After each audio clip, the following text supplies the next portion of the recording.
There's a particular piece of music that I like.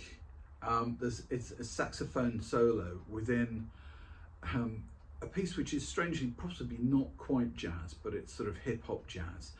Prince, back in the 1980s, he was basically quite famous for the beginnings of hip hop, and so he came up with a song called "Freaks on This Side." Right in the middle of "Freaks on This Side" is the most amazing saxophone solo. And it's extremely fast and extremely quick and all of that. So what you do is you record it and you slow it down. Now there are programs that help you slow music down so that you can get the notes, and it still maintains the note pitch, but it slows down the actual tempo of the music. So I would spend about 10 minutes on that, trying to transpose by just listening to it and then saying, right, get the notes, get it down, and then transpose that saxophone solo onto a piece of paper. It doesn't matter whether you do it as a C and a D and an E sharp and all the rest of it. It doesn't matter. It doesn't matter whether you write down the letters of the notes or whether you actually mark them up notes on the actual stave.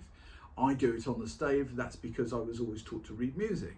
So fine. And it is helpful to read music. I mean, it's just like another language, like French or German or something like that. You just got to learn to do it. A lot of mathematicians play musical instruments because it's similar to maths. Goodness knows why I'm any good at it, because my ability to do maths is about as much as a concussed bee in a tin can. So you are seeking to try and transpose a piece of music that gets you going, right?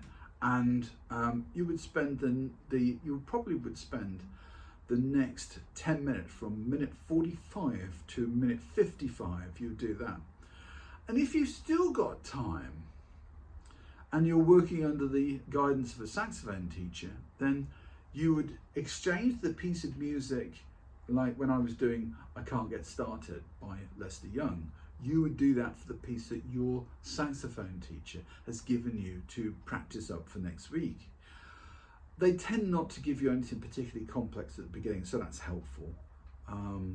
And then you've got through to, roughly you go back to that piece after your transposing bit, then you go back to that piece, and you've got an hour in. And believe it or not, it packs a lot in. It's took me a long time to do these videos, so I know that for a fact. So that's where you're going. That's what the structure of your session is. And just in the last 2 minutes, I'm just going to explain to you what the sequence is. It's mouthpiece off. Learn to control the pitch just with your mouth. I mean, how do buglers do it, for instance? So it is proven that it can be done. It's just that I can't do it. But that's a side issue. I'm not here as a teacher. I'm here to just say, do this, do that, do that, do that, because that's what I've managed to assimilate from all the teachers around. You do your long tones just on the mouthpiece. Then you try and drop it by expanding your oral cavity, by controlling the width of your throat. You do that by simulating movements like yawning. So your throat is all wide open.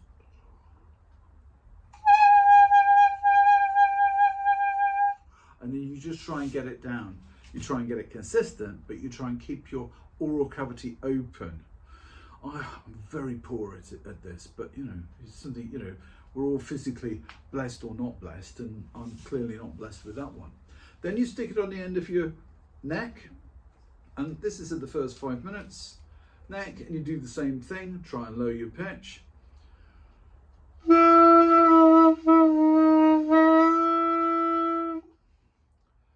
Then, and you do that just by controlling your oral cavity, not by changing your embouchure. Then you put it on and you start to play your circle of fifths. And the circle of fifths, if you remember, was the going from C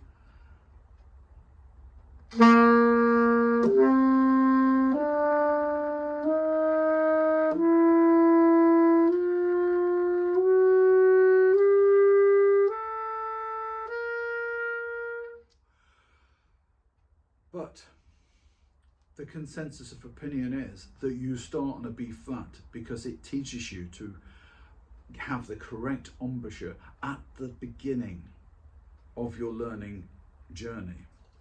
So, deep breath, put your tongue on the end of the reed so no air escapes, stick your mouth around it so it makes a good seal. Bit of a honker, but you notice strangely it gets easier the more you do it. Then you go to B. Then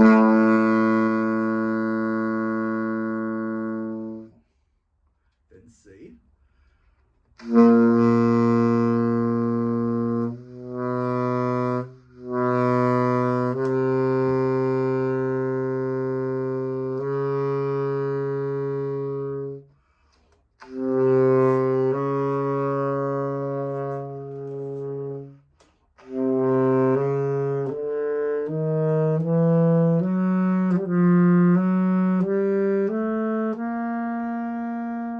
And so on. This is called the circle of fifths, and what it means by that is you can either do it on sharps, C sharp, D sharp, F sharp, G sharp, or you can go on C, F, C, D, E, F, and so on, and you can go all the way around. And it's there's a great app called Tonal Energy. I've mentioned it before. Tonal Energy is your lifesaver in this, and because it puts up a translucent circle of fifths on your screen of your mobile phone, and it tells you when you're on and when you're off key, on note, off note.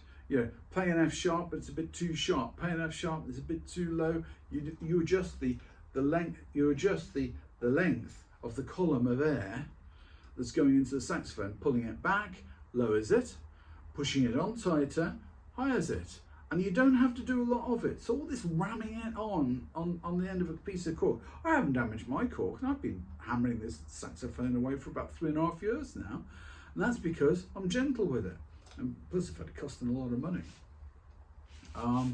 I use a YTS 280, by the way, and I'm using a Van Doren mouthpiece with it's a Van Doren T20, and I'm using a synthetic reed, and we'll argue about synthetic reeds another time.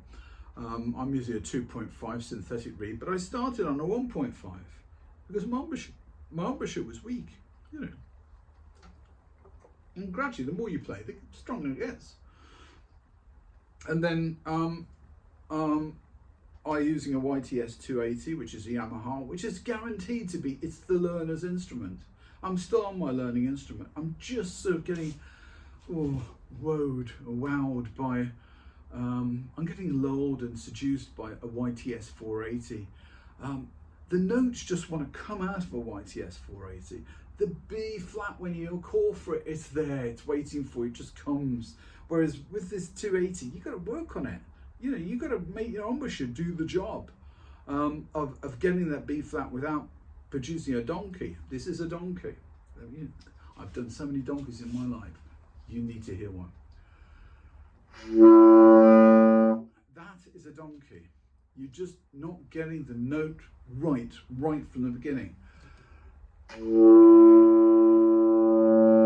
then eventually it comes, if you've got the strength of airflow to make it happen.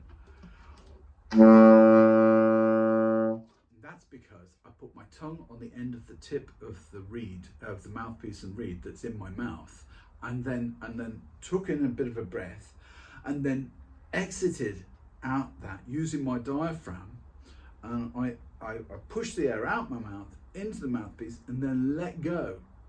And then the air obviously can only go one way, down the mouthpiece, across the reed. It flutters the reed, and that's what makes the vibrations of the tones you have. Thank you.